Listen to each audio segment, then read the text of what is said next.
Hi, I'm Maribel. On the day we buried my father, I found out my name had been erased from his will. Erased like I never existed. My sister stood there in black, smiling like the company was hers. Like I hadn't been the one who built it with him from the ground up. They told the town I abandoned my family. But what if I was forced out all along? What if everything they celebrated was built on a lie? One they hoped I'd be too late to uncover. Do you know what it feels like to show up to your own father's funeral and be treated like a stranger? Keep watching. You're going to want to see what I did next. The heat in Savannah had a way of making silence feel louder. As I stood on the front porch of my childhood home, suitcase in one hand and a paper coffee cup trembling in the other, I could feel the sweat crawling down the back of my neck. But it wasn't the summer air that made my skin itch. The house looked almost the same, yet completely wrong. The hydrangeas that once bloomed in my mother's garden were gone, replaced by manicured hedges that screamed of Callista's taste. The wind chimes Dad had hung decades ago were silent, their strings cut clean. I hesitated at the door, but no one came to open it. I didn't knock. I hadn't set foot here in 6 years. Not since the last fight, the one that ended in slammed doors and long flights. But grief has a funny way of pulling you back into places you swore you'd never return. I came to say goodbye to my father. That was the plan. A neighbor, Mrs. Dandridge, still in her floral apron, saw me by the curb as she clipped roses.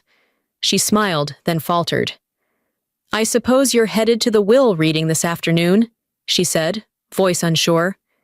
"It's at 2, the lawyer's office downtown." I blinked. "What will reading?"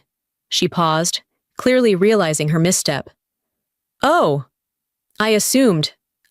You're his daughter. Of course they—" I nodded slowly. "Thank you," and walked away before I could hear another awkward apology. But that was the moment I knew. I hadn't been informed because I wasn't meant to be there. By the time I made it to the front door, it opened. Callista stood there in a perfectly pressed black dress, her hair in a tight bun like she was auditioning for Widow of the Year. She looked at me the way you look at dust that won't sweep away. "They're only inviting the people named," she said, stepping aside but not inviting me in. "You understand?" I stared at her for a moment. "Of course," I replied, voice flat. She didn't offer a hug or a handshake, just silence. That was her version of closure. Inside, the house had changed. No framed photos of me remained in the hallway. I peeked at the local newspaper on the console table, the obituary page. There it was. His name, his legacy, his surviving children, Callista Harrison. No mention of me. My breath caught. A dull pain settled at the base of my ribs, not sharp, not loud, just present, like a bruise you forgot was there until someone pressed it. The funeral was held at the same church we used to walk past every Sunday. I didn't sit inside. Instead, I stood under the live oaks, where the shade gave me enough cover to disappear. I watched through the stained glass windows as the guests moved like slow waves. No one turned. No one searched for me. After the service, people spilled into the front garden. I caught snippets of conversation, laughter, condolences, lies wrapped in Southern charm. No one noticed me. That was fine. I had grown used to being invisible to them. As the crowd thinned, I sat on the stone bench behind the sanctuary. The same spot where, years ago, Dad had taught me how to read property deeds. He'd pulled a thick folder from his briefcase and said, "This, Maribel, is how we build things that last longer than people." I'd been 12, wearing braces, trying to pretend I understood. But I remembered that moment, not because of the lesson, but because he looked at me like I mattered. Back at the motel, the air conditioning was too cold, too loud. I dropped my suitcase by the door and pulled my old satchel onto the bed. The leather was cracked with age. Inside, beneath receipts and an old business card from when I thought I'd start over in Asheville, I found a manila envelope. It had my name on it. My full name. His handwriting. For Maribel. If they lock you out. My fingers trembled, not from fear, but from recognition. This wasn't just a letter. It was a plan. Dad had always believed in having contingencies, and he knew them. He knew Callista. I opened the envelope.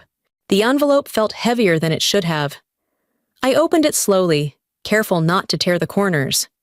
Inside, there wasn't a thick packet or pages of legal language, just a single cardstock sheet, my father's handwriting as familiar as my own breath. Don't forget who you are. Not, I love you. Not, I'm sorry. Just that. A command, maybe. Or a plea. I folded the note and slipped it back into the envelope. Whatever he meant, I had no time to figure it out standing in a musty motel room. By late afternoon, I was back at the house. No one stopped me at the door. It was unlocked, which felt strange for a home that had become a fortress of silence. I stepped inside. The air smelled like bleach and roses, Callista's version of clean and elegant. The living room had been redone. Everything was sterile, like it belonged in a magazine spread about success, not the house we grew up in. The worn leather armchair where Dad used to read the paper was gone, replaced with some abstract piece that looked like it hurt to sit in. The walls were white, too white. All texture of memory had been stripped clean. I heard heels clicking down the hallway and turned. Callista walked past me without pausing. No nod, no glance, just the soft whiff of her expensive perfume and a cold front of indifference. It said more than any insult could.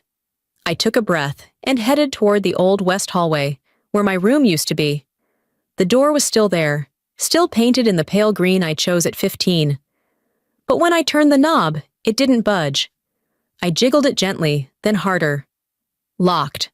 A voice behind me, soft but intentional, came from the cleaning lady who was fluffing the guest pillows down the hall. She didn't look up as she said, "Miss Callista said it's now the home office. Nobody's to go in." For a second, I stood frozen, my hand still on the doorknob. Then I let it go and stepped back. Keyless, nameless, useless. I didn't belong in a place that used to be mine. I made my way to the hallway near the dining room, searching for something familiar. Something that hadn't been overwritten. The family photos that once lined the walls were gone. In their place were framed degrees, awards, and glossy photos of Callista at various charity events. One large frame caught my eye. A family portrait. Dad at the center, Callista beside him. I remembered the original. It had been taken when I was 17. But in this version, I was cropped out.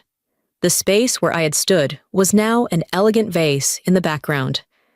In the living room, a few guests were gathered. Distant cousins, business partners, the kind of people who attend funerals for networking. No one looked up when I entered. I walked to the far end of the room, stood behind the sofa, watching the conversations roll on without me. On the mantel was a new photo, Callista and Dad, shaking hands in front of the Harrison Properties banner, smiling like co-founders of a future I was never invited to. My chest didn't ache. It locked, as if someone had pressed a cold palm over my heart and said, "Not yours." I stepped back. The room shrank, the people blurred. I turned and left without a sound, exiting through the back door that opened onto the garden. The porch was just as I remembered it, except cleaner, colder. The wind had shifted. The tree where Dad once carved my initials was no longer there. In its place, a sculpted bird bath sat perfectly centered. The initials, the bark, the memory, gone, like a stain wiped off too well. I sat on the steps, staring out at the horizon that used to hold backyard barbecues, teenage fights, quiet reconciliations. Now it held nothing. My phone buzzed in my lap, no name, just a number I didn't recognize. I opened the message. Check the bookshelf. He left more than just memories. My thumb hovered over the screen. I didn't respond. I didn't need to. The message stayed on my screen long after I'd read it. Check the bookshelf. He left more than just memories. I didn't reply. There wasn't anything to say, only things to do. I waited until the house grew quieter. Callista's muffled voice drifted from the den, blending with the clinking of glasses and shallow laughter. Another performance for the well-connected. I used to care how she portrayed herself. Now, I cared only about what Dad had hidden away from her. I slipped into the hallway and made my way toward the study. It was the only room she hadn't redesigned.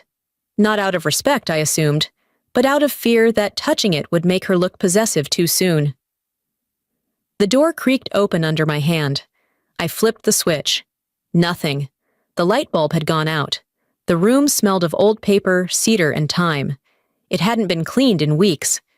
Dust clung to the edges of the desk, and shelves like forgotten intentions. I stepped inside, my hand brushing the spines of books that once lined my father's nights. Historical biographies, legal codes, novels with worn covers, and notes in the margins. One title stood out, The Count of Monte Cristo. I pulled it gently from the shelf, the familiar weight of it settling in my palms. He gave this to me for my 16th birthday. Inside, his inscription, to Maribel, because vengeance should always be earned, never stolen. I smiled, then opened the book. A folded envelope slipped out from between pages, 314 and 315. My name again. My full name, not Mari, not Sweet Pea, just Maribel, in his steady hand. I unfolded the letter slowly. It wasn't long, but it landed like a thunderclap. If you found this, it means I couldn't protect you openly. But I never stopped trying. The family is being led by appearances now, not values. I've transferred key properties to your name through alternate trusts. Enclosed is a key marked A13. The rest waits for you in the attic. And Maribel, I never regretted naming you my successor, not once. I sat down hard in the old leather chair, letter clutched in one hand, book still open in the other. I didn't cry. Not exactly. But my throat closed, and I let the silence wash over me. A soft knock on the door startled me. Leif, Callista's 10-year-old son, peeked his head inside. "Aunt Mari?" he said like a secret. I wiped my eyes quickly. "Yeah, buddy?" He stepped in, holding a half-eaten cookie. "Mom says you're like a ghost here, that you used to live in the walls but forgot how to be real." I laughed once, sharp, bitter. "She say that exactly?" He nodded, then frowned. "Is that bad?" "No," I said quietly. "It means she's scared." He looked confused, then smiled. "I like when you're here." And just like that, he was gone again, the door clicking shut behind him. I turned back to the desk, feeling something shift. I wasn't just reclaiming property, I was reclaiming truth, and I wasn't doing it in whispers anymore. I began checking every drawer. The third one from the bottom stuck slightly, but I managed to open it. Taped underneath, barely visible, was a small key with a worn label, A13. I closed my fingers around it. Outside, thunder rolled across the sky like a warning. Rain hadn't fallen yet, but it would. I stood, walked out of the study, and stared up at the narrow attic ladder near the end of the hall. If he left it for me, then it's time I stopped waiting for permission. I stood at the bottom of the attic steps for a long moment after tucking the key into my pocket. The house was quiet again, the way it always seemed to be just before a storm. Not the kind with thunder, but the kind where truths start to crack through walls. The sun had dipped low, casting long shadows across the foyer.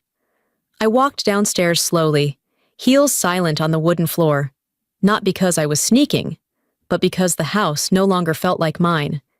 It felt like a stranger's home that just happened to know my name. I turned the corner and stopped short when I heard Callista's voice from the study. She wasn't alone. Once the will's read tomorrow, it's locked. She can't contest it unless she's named, and she's not, Callista said. Her tone was calm, confident, the way she always sounded when she thought she'd won. Garrison's voice followed. The legal wording is solid, but if she finds anything unexpected, well, it could make things messy. We'd need to delay filings. There was a pause, the kind you hear between two people deciding just how far they're willing to go. She won't, Callista said flatly. She's too sentimental. She'll dig up letters, maybe some dusty papers, but none of it holds weight. I backed away before they saw me, My hands curled into fists. Sentimental? Maybe. But now I had a key, a tin box, and documents they didn't know existed. And if they thought I'd go down quietly, they were about to learn what silence could really do. Back in the guest room, I locked the door and opened the tin box again, laying out every page across the bed. Names, dates, notarizations, legal transfers my father had tucked away like seeds, planted to grow once the noise settled. One document in particular stopped me cold. It was a purchase agreement dated just 6 months ago. A downtown commercial lot, signed off as sold under my name. Except it wasn't my signature. I traced the curves of the letters. At first glance, it looked like mine. But I knew the difference. The way the R looped too high. The way the I was dotted too early. It was a forgery. My stomach dropped, but not from fear, from certainty. This wasn't just inheritance manipulation. This was outright fraud. There was a soft knock on the door. I swept the documents into a pile and tucked them under the mattress before opening it. Odessa stood there, hands clasped. She didn't look like the same woman from the funeral. No pearls, no forced grief, just tired eyes and a folded piece of paper in her hand. "I found this in your father's drawer," she said quietly. "Didn't want it to be lost in the shuffle." She handed it to me without another word and walked away. Inside was a short note, written in Dad's unmistakable scrawl. "She'll try to make it all disappear, but the law isn't hers. The name is yours. Use it." That night, I didn't sleep. I reviewed every document, every form, every piece of legal language he had buried in plain sight. I highlighted, sorted, and cataloged it like I used to do back when I managed logistics in New York. By sunrise, I had a binder, a backup copy, and a quiet fire inside me. As the morning light crept into the room, I walked out into the garden. The air was still, the sky painted in soft pink and gray. At the far end, I saw them again, Callista and Garrison, standing by the garden gate. This time, I didn't turn away. I walked along the stone path, far enough not to hear them, but close enough that they'd see me. And I made sure I didn't look down or rush my steps. When I reached the edge of the lawn, I paused, facing the old oak stump where my father once carved our initials. It had been chopped down, replaced with a stone planter. But I remembered where it stood, and that was enough. I took out my phone and snapped a photo of the space. Not for evidence, just for me. Back inside, I changed into a navy suit. The one I wore when closing my biggest deal 5 years ago. I brushed my hair back, tied it low, and clipped a silver pin my father once gave me to the lapel. Then I picked up the tin box, placed it beside my bed, and texted Clarice. "Prepare everything. I want my name off every lie they've built." Chapter 5.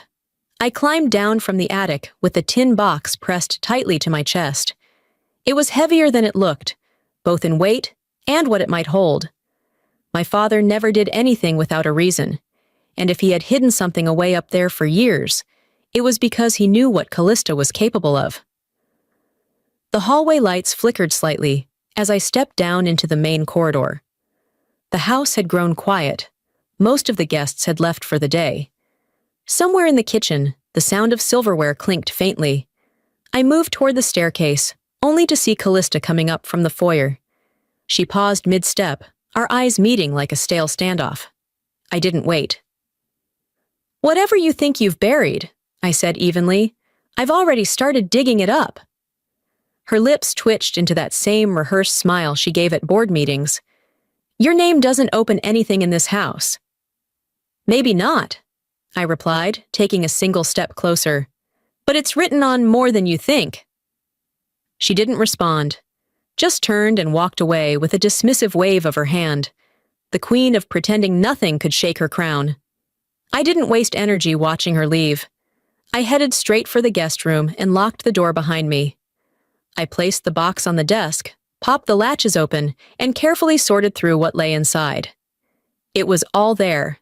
Legal documents, estate files, property listings, some with signatures already notarized. At first, I flipped through without focus, but then I saw it. A purchase agreement. A familiar property. My name printed neatly. A sale date. Recent. A signature. Mine. Except, it wasn't mine. I stared at the signature, then at the notarization stamp. The handwriting looked close, but off. The loops on the M too round. The last L curved the wrong direction. It was a forgery. Someone had sold off one of my father's properties using my name. I sat down slowly, placing the document flat against the desk. My pulse slowed, my anger sharpening.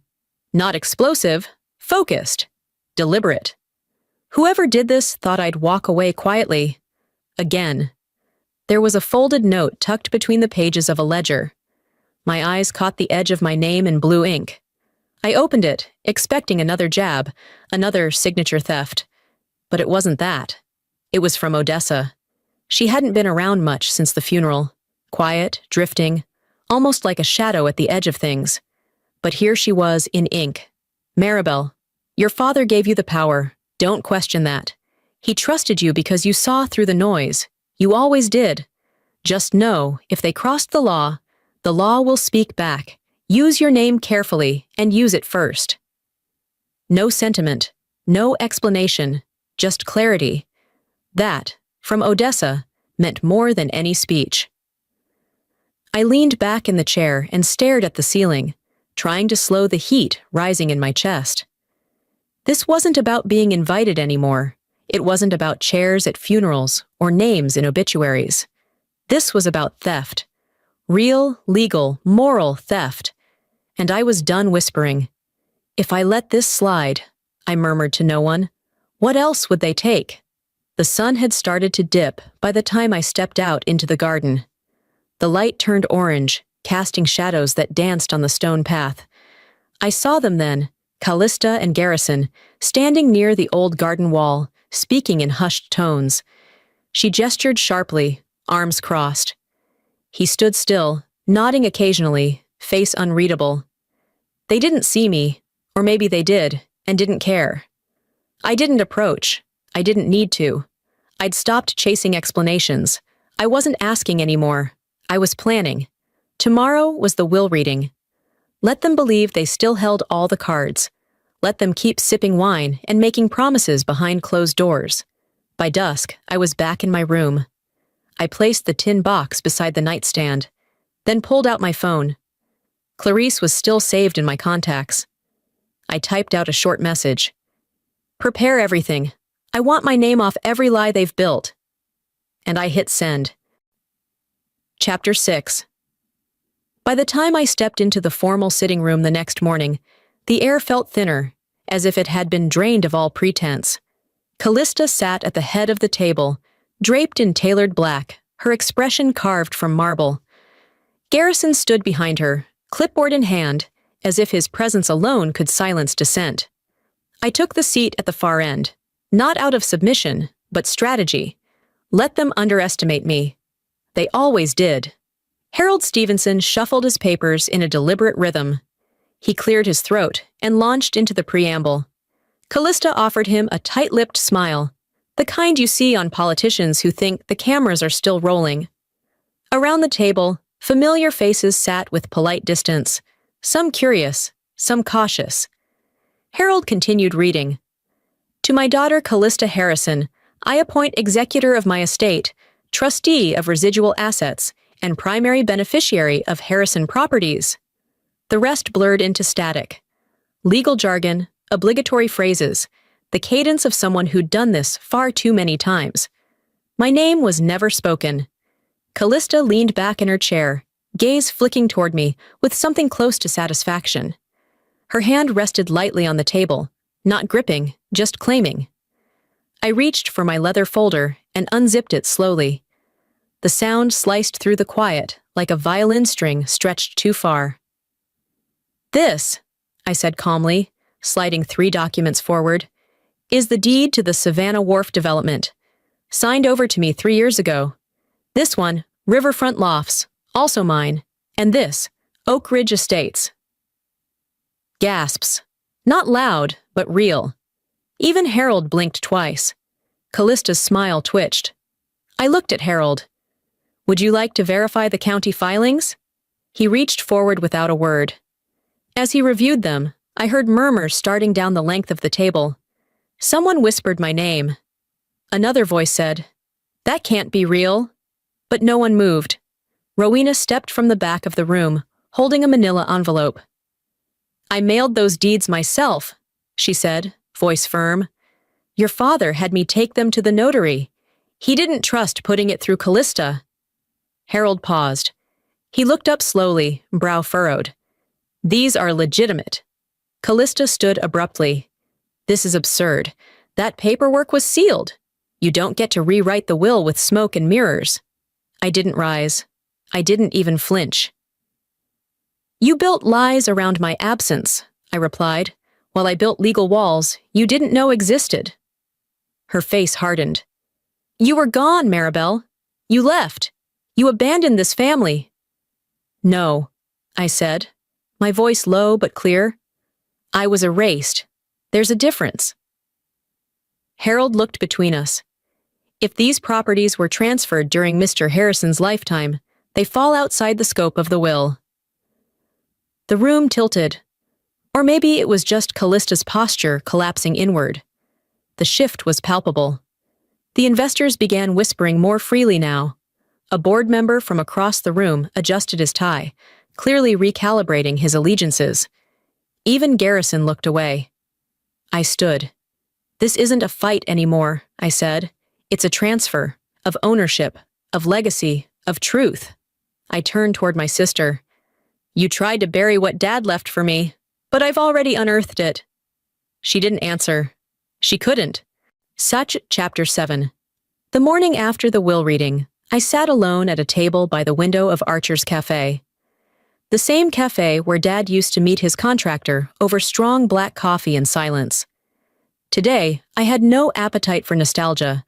The waitress set down my drink and a folded copy of The Savannah Journal. Her smile was tight. "You might want to skip the front page, hun." That's exactly where I turned. There, in bold serif font, was Callista's name, flanked by a headline that read, "Callista Harrison, Leading Harrison Legacy with Grace and Vision." The entire article was a puff piece, painting her as the daughter who never left, the heir who had carried her father's final wishes. It praised her leadership, her philanthropic ties, her selfless dedication to the Harrison estate. Nowhere, not once, was my name mentioned, not even in passing. I kept reading. According to sources close to the family, the article stated, Ms. Maribel Harrison left town years ago and only resurfaced after Mr. Harrison's passing. Her role in the estate remains, at best, unclear. I folded the paper without a word. Outside the cafe window, 2 older women walked by. One of them slowed when she saw me, whispered something into the other's ear, and kept moving. A man I hadn't seen since high school muttered, "Back in town again?" as he passed my table. The narrative was already spinning. Callista wasn't just controlling the assets. She was writing the history books. By noon, she was standing on the courthouse steps with a row of microphones and perfectly windswept hair. I watched from the cafe TV as she thanked the community for their trust during a delicate transition. She mentioned last-minute confusion over legal filings and asked for privacy and unity in honoring our father's vision. It was rehearsed, sickly sweet, and incredibly effective. But not for long. That afternoon, I walked into the Harrison Properties boardroom with Clarice by my side and a flash drive in my coat pocket. The same coat my father gave me when I moved to New York. "For the wind and the fight," he'd said. We didn't speak as we set up the laptop at the head of the table. Board members shuffled in slowly. Callista entered last, visibly annoyed to see me sitting at what used to be Dad's chair. I plugged in the flash drive. Clarice clicked play. The screen lit up with the face of a man who looked smaller than I remembered. Thinner, paler, but still unmistakably him. Dad. He was seated in his study, tie loose around his neck, eyes clear. "If you're watching this," he said softly, It means I didn't get to say goodbye.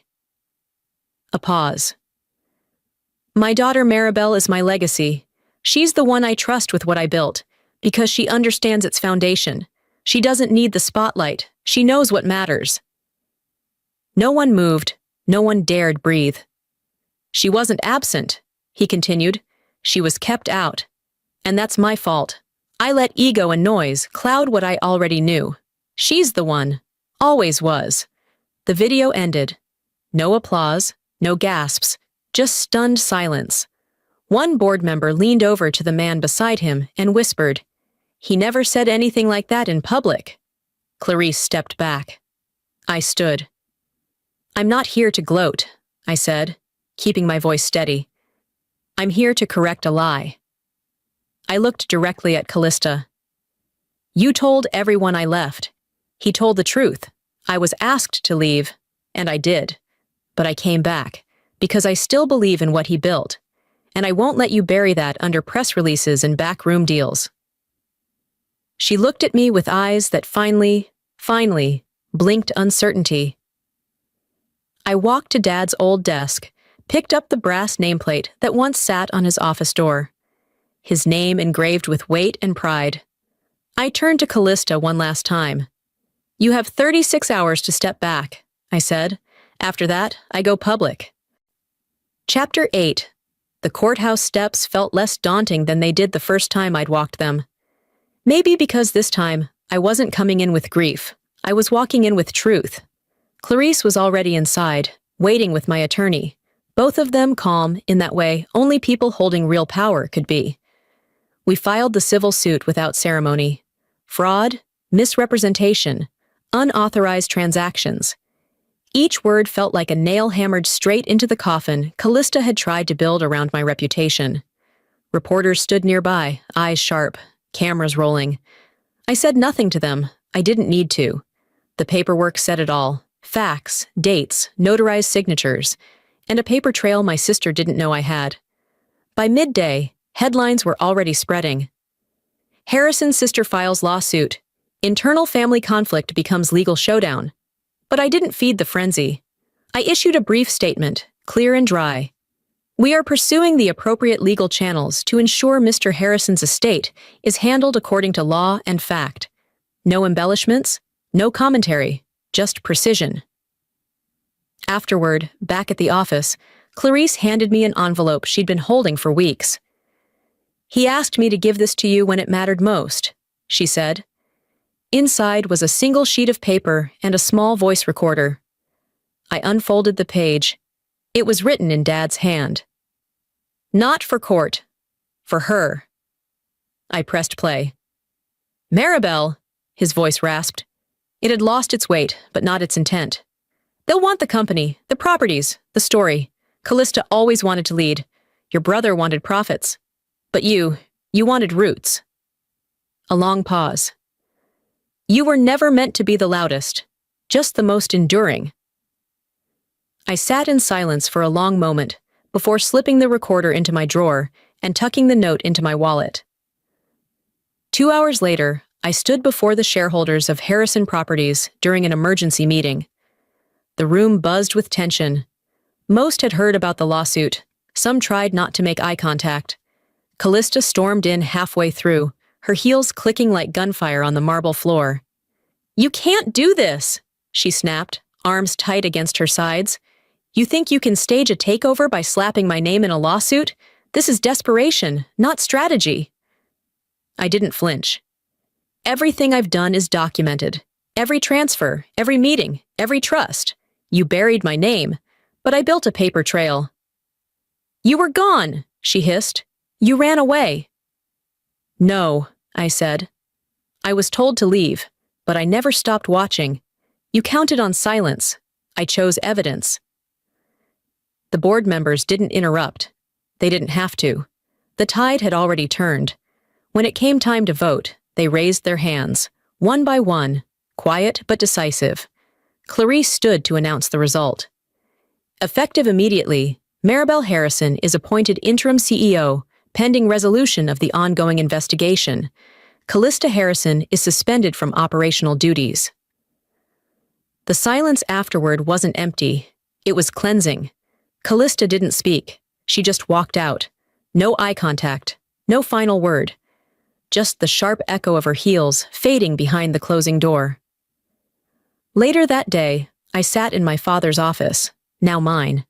I opened the drawer he used to keep photos in. There were only a few left. One of him and me at the construction site of our first project together. I placed it beside a recent one of myself, taken weeks before his death. We looked older, wiser, connected. The room didn't feel haunted anymore. It felt held. I picked up the phone and dialed the town planning board. "Yes," I said. "I'm ready to restart the riverfront project, under my father's terms." Chapter 9. 2 weeks later, I stood at the edge of the riverfront property. The finalized development plans rolled beneath my arm. The construction signs had just gone up, and a new crew was surveying the lot. I could almost hear my father's voice describing how this stretch of river would anchor the town's renewal. Not with luxury condos, but with community parks, mixed-use buildings, and walkable space that felt like home. That vision belonged to him. Now it was mine to finish. On the walk back to the office, a man at the corner grocery stopped me. "You're Richard's girl, right?" he said, not unkindly. "About time somebody with some sense took the reins." He tipped his hat. "Good luck." Others were less direct. Just nods, slight smiles. Some avoided eye contact altogether, like their silence might erase the things they'd said or believed about me just a few weeks ago. Still, progress was progress. That afternoon, the Savannah Journal printed a quiet correction on page 4. In a previous article, it was stated that Maribel Harrison had no role in the Harrison Properties estate. We now understand that she is serving as interim CEO, as appointed by the board. We regret the omission. Small font, no headline. But it was something. Callista's exit from Savannah came without ceremony. No farewell party, no press conference, just a moving truck, a closed bank account, and a voicemail she left on my office phone. "You got what you wanted. Hope it was worth it." I didn't respond. What could I have said that would make a difference now? At the company, change moved forward with quiet purpose. I kept my promise to hold weekly staff meetings, open, honest, practical. We talked about community engagement, infrastructure, maintenance budgets, no speeches, just structure. Clarice officially stepped into the role of senior counsel, taking over much of what Garrison had once controlled behind closed doors. Rowena declined the offer to return in any formal way, but before she left, she handed me an envelope with the original key to the old study. "He trusted you with the front door," she said. "This was always yours." Later that week, I returned to the garden behind the family house. The birdbath Callista had installed was gone, removed without my needing to ask. I carried a small sapling and dug into the earth where the old tree once stood. Hands dirty, knees in the grass, I placed the new tree upright. A symbol, yes, but more than that. An act. Of closure. Of beginning again. Before the sun dipped too low, I stopped by Dad's grave with the new blueprints in hand. The headstone was simple, nothing flashy. Just his name, his birth and death years, and the words, "Builder of Futures." I sat beside the marker and unfolded the plans. "It's safe now," I whispered. "You can rest?" And then, quieter, "So can I." On my way back through the square, I passed the community board near the children's park. A few kids played nearby, racing each other on bikes. One of them laughed so hard he almost tipped over. Pinned at the top of the board was a rendering of the riverfront renewal. Beneath it, in clean bold letters, "In memory of Richard Harrison, reimagined by Maribel." What my father left me wasn't just a legacy of properties. It was a lesson in resilience, in values, in knowing who you are, even when the world tries to tell you otherwise. It took losing my place in the family, my name in a will, and nearly my voice in the noise to finally understand that your worth isn't given. It's built, defended, and lived. Sometimes justice doesn't come with applause or closure. It comes in small moments, when the truth finally stands taller than the lie. When a door once closed reopens, not because someone invited you in, but because you brought the key. If you're watching this and you've ever been shut out, underestimated, or told you didn't belong, I want you to remember, silence isn't surrender. It can be the most powerful strategy when you know who you are and why you're still standing. Now, I'd love to hear from you. Have you ever been written off by your own family, or had to fight silently for what was already yours? Drop a comment and let's talk about it. And hey, if this story touched something in you, type a 1 in the comments or tell me where you're watching from. I'd truly love to connect. And if you didn't like the video, that's okay too. Tell me why, and maybe how your story turned out differently.